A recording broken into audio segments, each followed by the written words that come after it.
Dikisahkan di kerajaan Daha dipimpin oleh seorang raja yang bijak bernama Raja Kertamarta. Raja mempunyai dua orang putri yang cantik-cantik. Putri pertamanya bernama Dewi Galuh, sedangkan saudaranya bernama Chandra Kirana.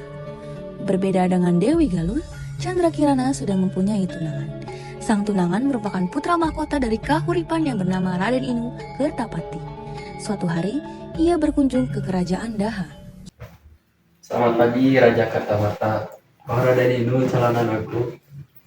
Ini calon istrimu, Chandra Kirana. Dia sedang bersama Dewi Galuh. Selamat pagi Chandra Kirana. Selamat pagi Dewi Galuh. Selamat pagi, Pangeran Inu. Aku pamit ke kamar saja.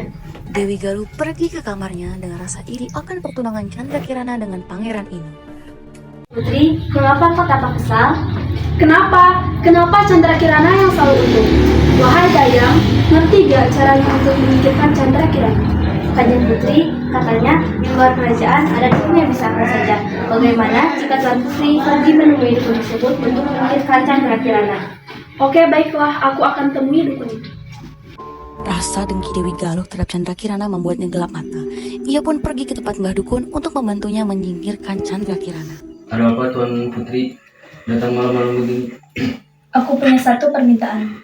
Tolong menyiapkan Chandra Kirana. Jika kamu bisa, akan kuberikan emas yang banyak. Oh iya, aku bisa membantumu. Hai Chandra Kirana. Hai Mbak, lihat Pak, ini bunga yang dulu kita tanam di sana. Siapa ini Mbak? Kau menjadi Xiaomi Mas. Peran ini akan hilang ketika Chandra Kirana ditemukan oleh tunangannya. Dan sebelum itu terjadi, akan kumusnahkan kau. Akan kuceritakan kepada ayah bahwa kau telah menghilang.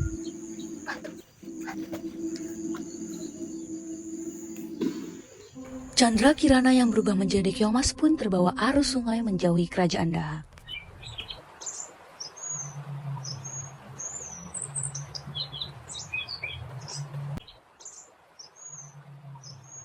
Apa ini yang berwarna emas? Aku tidak pernah melihat keong seperti ini.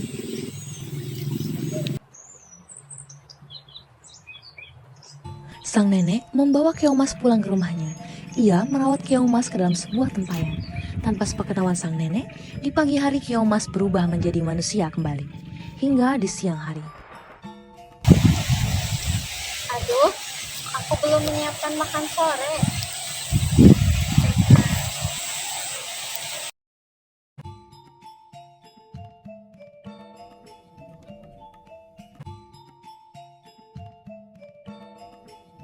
Siapa yang memasak semua ini?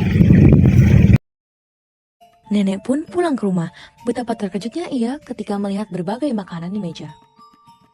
Paginya, sang nenek kembali ke danau untuk mencari ikan.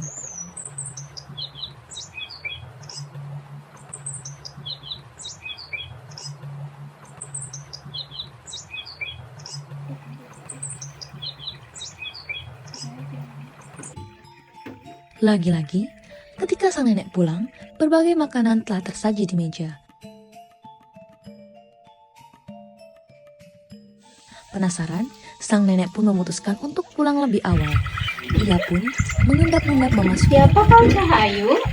Mbak, saya Putri Chandra Kirana asal kerajaan Daha. Mengapa kau di sini? Chandra Kirana pun menceritakan semua kepada sang nenek. Ia juga bercerita kalau kutukannya akan hilang sepenuhnya jika ia bertemu dengan tunangannya Raden ini. Entah sampai kapan kutukannya akan berakhir, Mbok. Sabarlah Cahayu, teruslah berdoa, semoga doamu terkabul. Sementara itu di kerajaan Daha, Raja mengetahui dari Dewi Galuh bahwa Chandra Kirana menghilang. Ia segera meminta Raden Inu untuk mencari putri kesayangannya. Raden Inu, anakku hilang. Tolong carikan dia sampai ketemu dan bawa dia dengan selamat. Baiklah Raja, saya akan mencari Chandra Kirana sampai ke pelosok negeri.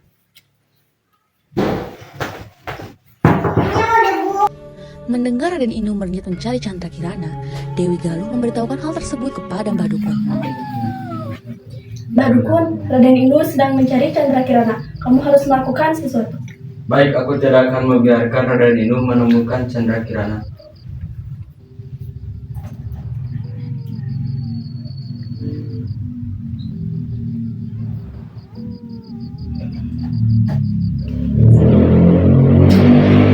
kepada Raden Inu.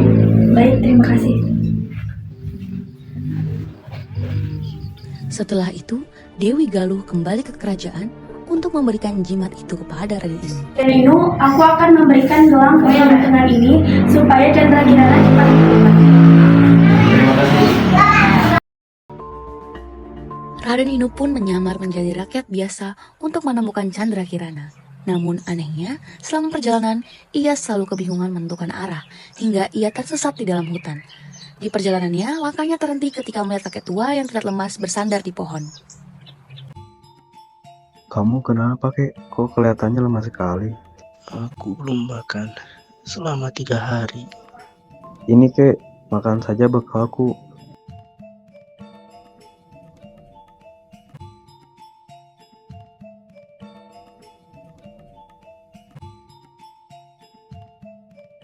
Sembari Raden Inu menceritakan semua kepada sang kakek, ia juga menceritakan bahwa ia mendapatkan jimat dari Dewi Galuh. Tanpa diduga, sang kakek melemparkan jimat itu ke tanah. Kalian merusak rencanaku. Apa itu, Kek? Itu dukun yang ada di gelangmu, yang membuat kau susah menemukan tunanganmu. Jika kamu ingin menemukan kekasihmu, telusuri sajalah sungai ini, maka kamu akan menemukan sebuah desa. Ternyata, kakek itu adalah orang yang sakti. Ia memberitahu kalau jimat itu adalah jelmaan Mbah Dukun. Ia juga menyuruh Raden Inu untuk mencari Chandra Kirana di desa Dadapan. Permisi, Bu. Warga kami yang minta segelas air minum. Boleh. Cak Ayu, tolong ambilkan segelas air minum. Ini Mbak. Chandra Kirana, Tuan Putri. Pangeran Inu. Di mana saja kamu? Aku dikutuk oleh kakakku menjadi kemas. Kemudian ia membuangku dan Mbok inilah yang telah menyelamatkanku. Apa? Kalau begitu, kita pergi ke kerajaan sekarang untuk mengatakan kepada raja yang sebenarnya. Izin pamit Mbok. Mari, Mbak. Akhirnya aku sudah kembali. Terima kasih, Raden Inu. Dia yang telah mengutukku menjadi kemas. Kamu ini Takut akan mendapatkan hukuman, Dewi Galuh segera melarikan diri dari kerajaan Daha. Akhir cerita, Chandra Kirana dan Raden Inu hidup bahagia bersama sang nenek yang telah merawatnya ikuti boyong ke istana. Nasihat dari cerita ini adalah hilangkan sifat iri dan dengki dengan selalu bersyukur dan berpikir positif.